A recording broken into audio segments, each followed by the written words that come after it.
1. Guess we'll go ahead. I guess I'll... All right, so Andrea, you are group leader this week, right?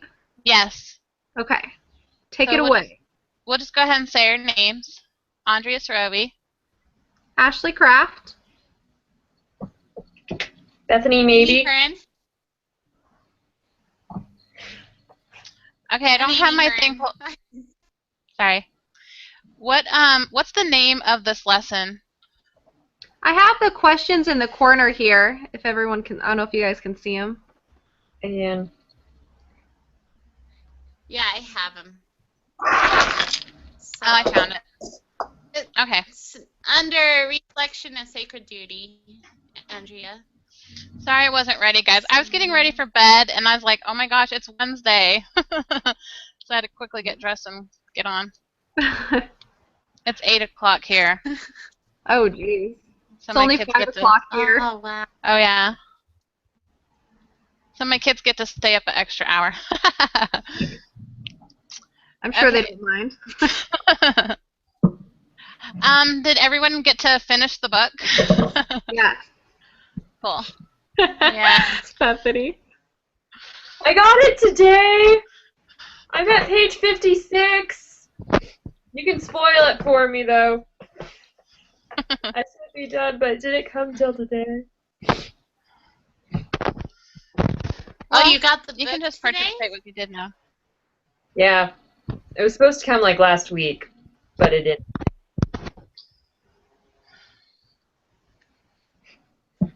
So, Apparently there was an ebook. that was a long read. Yeah. That was a lot of reading.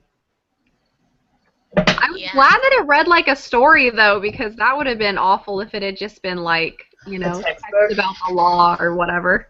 Yeah. Thank heavens it was more of a story than Yeah. the actual text. Don't like text.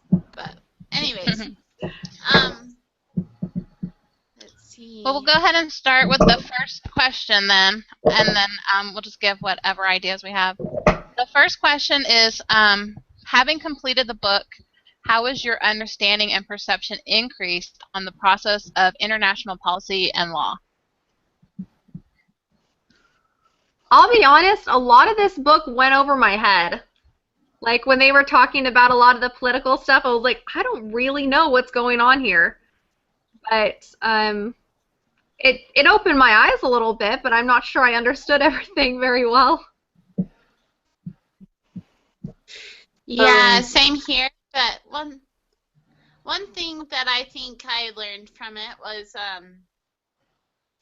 that I think my understanding of the importance of like how these non-governmental conferences, I guess, how they help the government officials, government leaders to understand how to make laws and policies. That makes sense. No, Yeah. definitely. Okay. That was the main thing that stood out to me in answer to that question. What I got out of it was basically just that international policy has a way of making itself into the laws of our country and others as well. I didn't realize that. I didn't even know like they had these like conventions and things like that. And I think that the book just kind of showed us like even though I think I can't even remember the guy's name, but the guy who's in the story, he basically was saying, you know, what they vote on there has a way of getting into the laws, even though they're not actually creating laws, that it's like treated as a guideline and that other people create laws based off of what the people there were voting. Yeah. Agreed. Oh, I just didn't realize how much was like a direct translation. Like they come up with these concepts and countries will like enact those laws without even redefining them. Like the Beijing Conference. Then again, I'm going to page 56. All right, so the next question is, what role did you see the Lord playing in Professor Wilkins' efforts to advocate for the families of the world?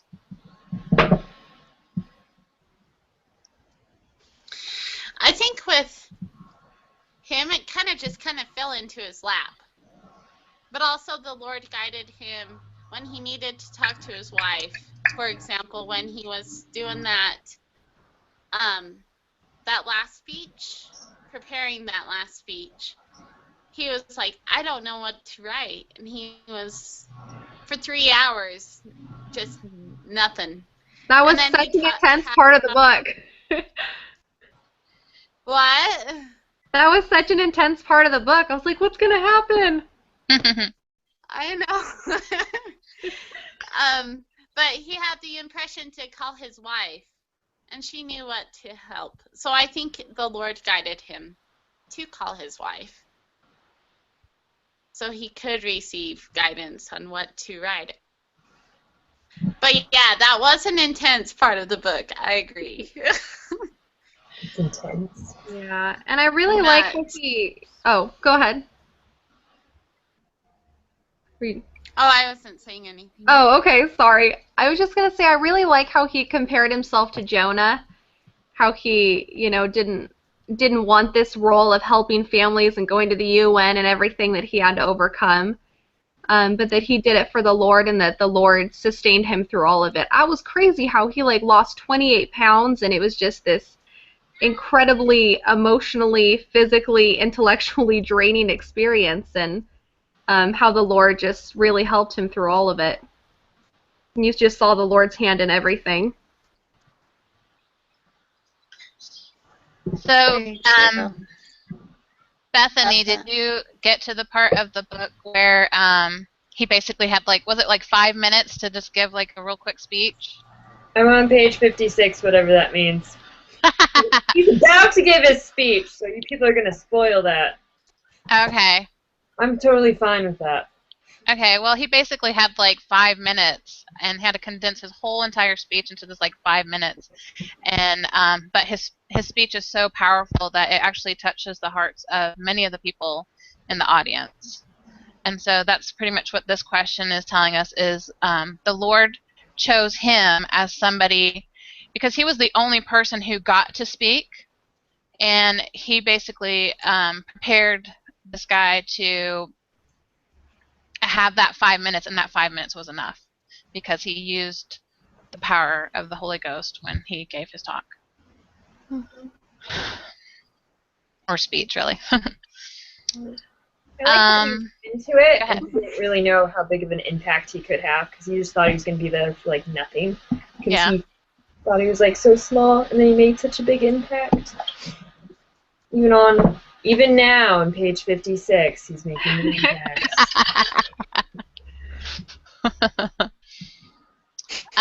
Okay, so the next question is, what lessons did you learn for your own efforts? I think I learned that even when it's tough or it seems like you're not making a difference and everything's against you, that you really do have influence as long as you're going along with what the Lord wants. That He'll be there to strengthen you. He's on your side. I think just being willing to be open to what the Lord wants from you and what you can do, because at the beginning he's like, please don't make me go. I don't want to go. I just want to stay at home with my family and enjoy my summer. But that's not what was intended for him. He got to go and make an impact, and that's what the Lord really needed out of him. Right. Very true. I think you guys just knocked that in the ballpark. Yeah. So the next question is, even though the book was largely about Richard Wilkins' experience, what important supporting roles did you see others playing in this account? His wife. Oh. I think one of the main ones is his wife. She was always a support to him. He called her for everything. And he helped him with what was going on, with what to talk on, and it just was a strength to him. Yeah. Yeah. I also liked Susan. I thought she was amazing how she kind of, what's the word I'm looking for? She, I don't know. She saw what he could become and what an impact he could have, and she was the one that, took him on this journey. And I think it just reminds me to see the potential in other people and, what they could do that would, is amazing. Right. Oh, I like that. I like how you use the application to it, Thanks. because that makes a huge big difference. So. The next question is, why is it important to recognize this?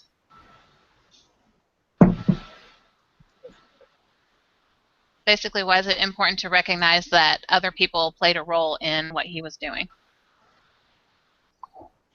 Because we might not be the one who makes the impact, but we can help others, like even as a spouse, like encouraging your partner to go forward in their pursuits for helping the family. That's important because everyone needs that backup, and if you don't have the support system, you're not as likely to go or do the stuff. Right. Yeah, definitely. Mm-hmm. I think for myself, just realizing, like, the things that I've already been out doing, because I started a blog and I've started, like, creating, like, basically creating ways to help women, because that's what my topic has been, the roles of women. And one of the things I realize is I can't do it by myself. Like, my husband has to help me, and my sister gives me ideas, and I feel like anything that I'm going to actually go out and do, I'm not going to be able to do by myself. I can't do it with just the Lord. I have to have somebody else. And one of the things I compared it to is missionaries. You have missionaries as companions. They don't even go out by themselves. They have to have somebody there supporting them when they go out and do what they do. It's very true. Yeah, absolutely. I lived that life. Yeah. All right, so the next question says, ponder your readings from a sacred duty. What are some consequences and risks of minimizing or eliminating family and religion from public policy?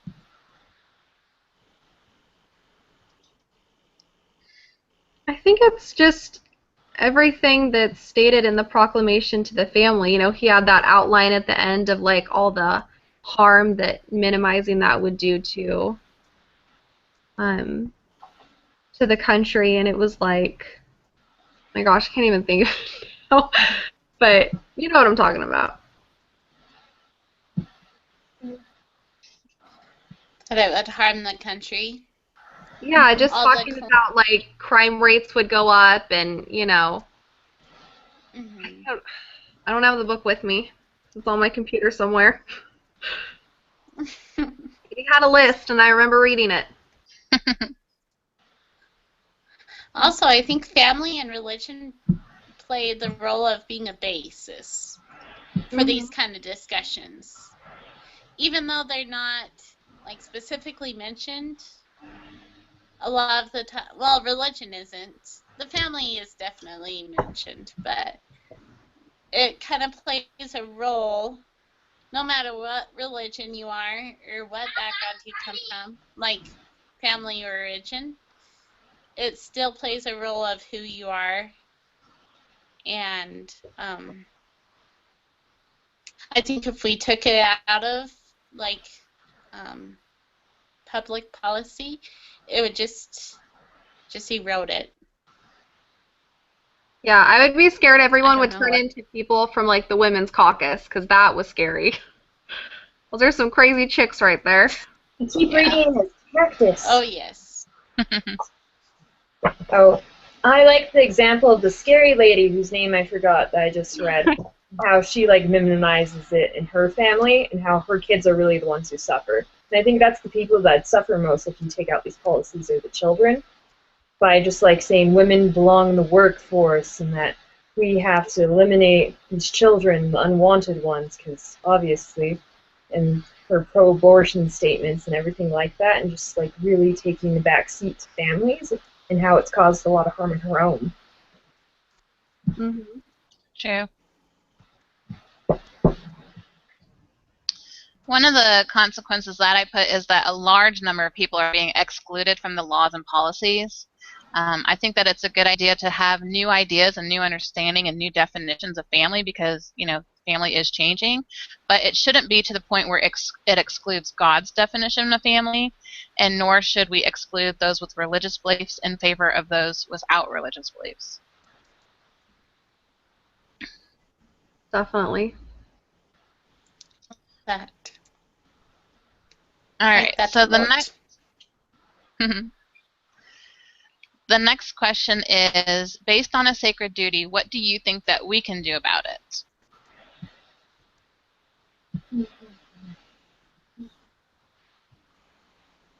Either in general or personally.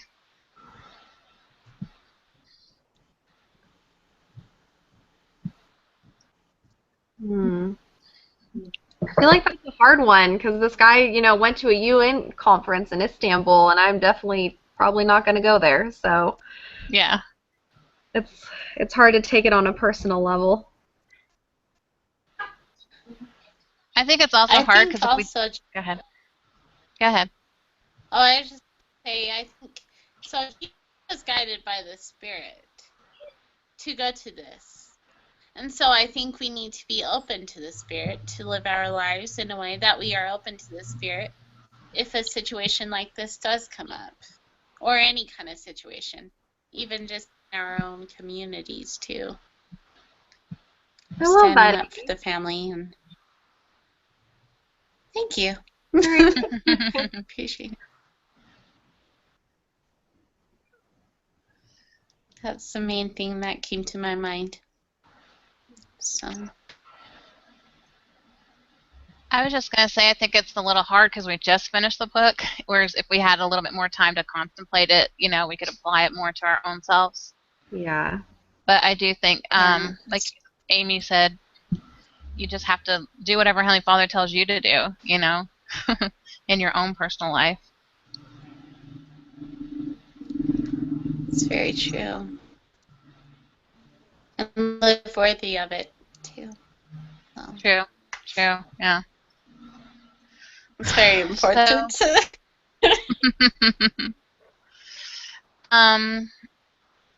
all right, so the last question is, does the author implicitly or explicitly make realistic suggestions for ordinary citizens as well as those in a position of power and influence, and provide an example if you have one? Appendix.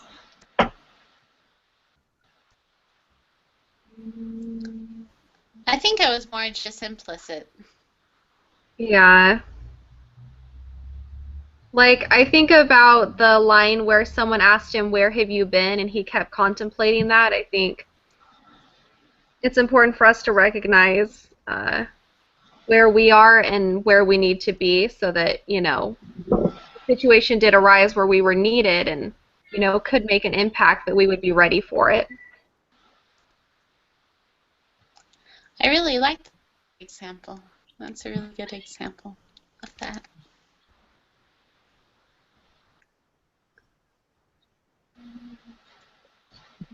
Anybody? I think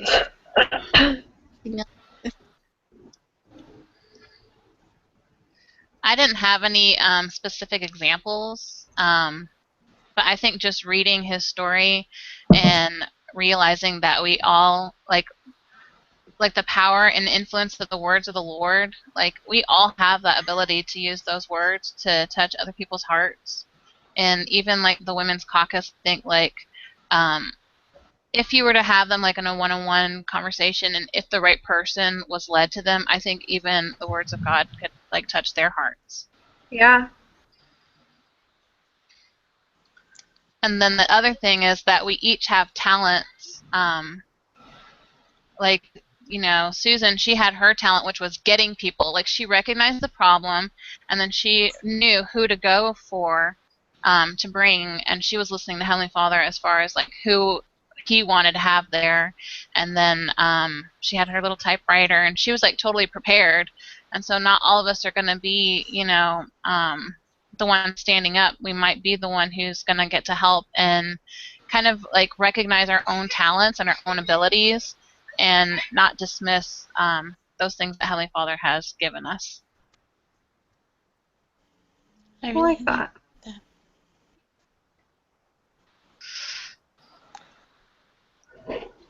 So any other thoughts, ideas from the book? Questions? I don't think so. I think that was good. Well, Yeah, one it of the was. thoughts of the book was good, or the discussion. Cool. Okay. The discussion. Well, I was just gonna add. I was thinking the discussion. Go. I was just gonna say one of the things that I've learned, like in this class and in reading this book in particular, is realizing that the whole idea of family advocacy and standing up for families is really just a small part of standing up for the gospel as a whole. And I feel like if we can learn to stand up for families, then we can learn to stand up for everything else that the gospel stands for. I like I that. really like that. I do too. Standing up for families is standing up for the gospel. Amen. Yeah. Amen. I say amen a lot. Must be establishing. So, anyways. So I guess we can go ahead and do our All 2-minute right. summary. Do that, or What's did you that? want to do it? Do you want to do it, or do you want me to do it, or does anyone else want to volunteer? Amy did it last week, so she has immunity. Did you want to do it, Bethany, or did you want me to just go ahead and do it? You want to do it? I can do it real quick. All right, so basically we talked about the book and the fact that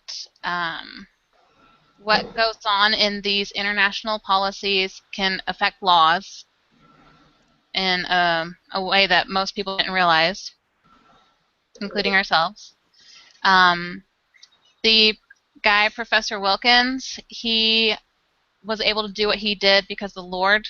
Hold on just a minute. You guys stop. Okay. Sorry about that. Professor Wilkins had the Lord helping him to be able to stand up and do everything that he did.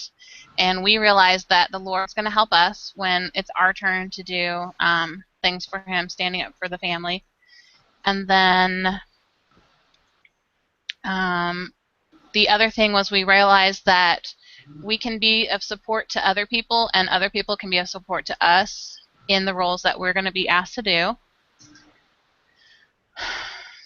And then we realized that if we eliminate family and religion, that it's really going to bring the things that are in the proclamation are going to come to pass, the bad things that are in there.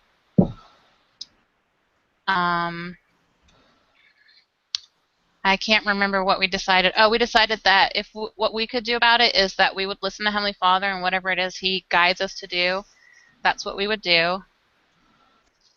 And implicitly we learned that everybody has talents and everybody has an ability, and we can use God's words to do His work. That's it. Awesome. Hey, Very good summary. thanks. All right, we'll go ahead and shut it down and post it up. I'll see all you amazing people next week. Till next All Wednesday. right. Sounds See good. you guys. Have a good Bye. night, y'all.